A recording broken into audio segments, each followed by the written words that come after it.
Hello friends, welcome back to my channel Satyabrata's blog. আজকে হবে ছানার কোপ্তা রেসিপি। 1 লিটার দুধ নিয়েছি, এবার ফুটতে দিয়েছি, এবার ভিনিগার দিয়ে এটাকে ছানা কাটা এসেছে। এটাকে বন্ধ করে দিয়ে একটু নাবলে তারপরে ভিনিগারটা একটু একটু করে দিতে হয় আর নাড়তে হয়, তাহলে ছানা কেটে যাবে।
ধনে দেওয়া হবে,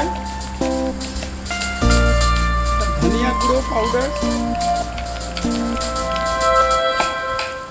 একটু গোলমরিচের গুঁড়ে, অল্প একটু গোলমরিচ দেওয়া হচ্ছে, গরম মশলা একটু গরম মশলাও দেওয়া হবে, একটুখানি গোলমরিচ গুঁড়ো। এটাকে ভালো করে এটা ভালো করে মিক্স করতে হবে। এটার মধ্যে আছে একটা শুকনো লঙ্কা, 2টো কাঁচা লঙ্কা, একটা টমেটো, একটু পেঁয়াজ, এইটা পেস্ট করা আছে, একটু কাজু বাদাম দেওয়া আছে, এইটা পেস্ট করা আছে। আর এবার ছানাটা মাখা হবে ময়দা দিয়ে, একটু নুন, একটু চিনি, গোলমরিচ, একটু আদা বাটা, আর এখানে কাঁচা লঙ্কা থেতো করে ময়দা দিয়ে এটাকে মাখবো, এটাকে গোল গোল করবো। একটু ঘি দিয়েছি আর একটু ময়দা দিয়েছি, দিয়ে এটাকে মেখে নিচ্ছি।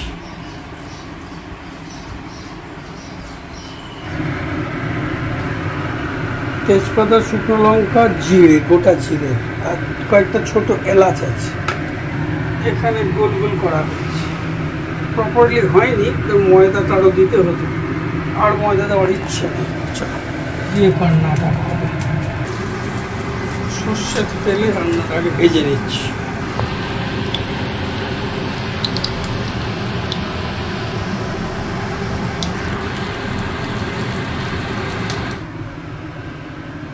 কটা বড়া হয়েছে,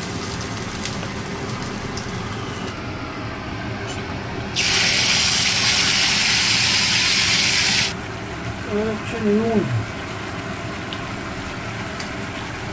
হচ্ছে হলুদ, দইয়ের মধ্যে জিরে, ধনে গুঁড়ো আর গোলমরিচ গুঁড়ো দেওয়া আছে, এটা দিয়ে দেবো।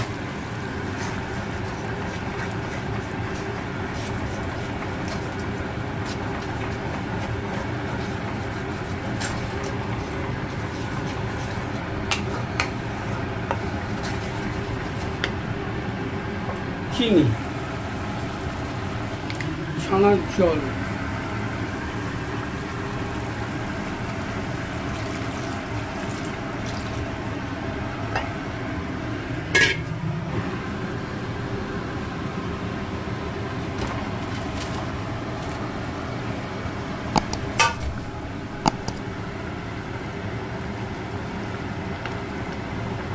একটু কাশ্মীরি লঙ্কার গুঁড়ো দিতে হবে কালারের জন্য, গুঁড়ো দেওয়া হবে।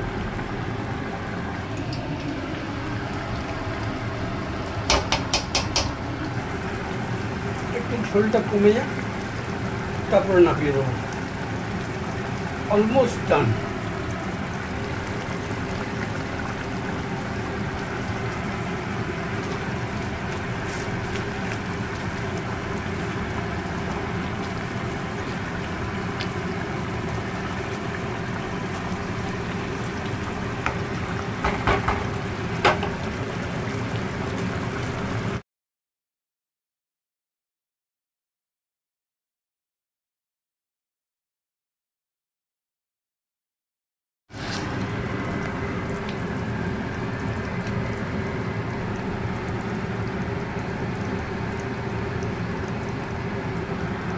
এবার প্লেটিং হবে, প্লেটিং।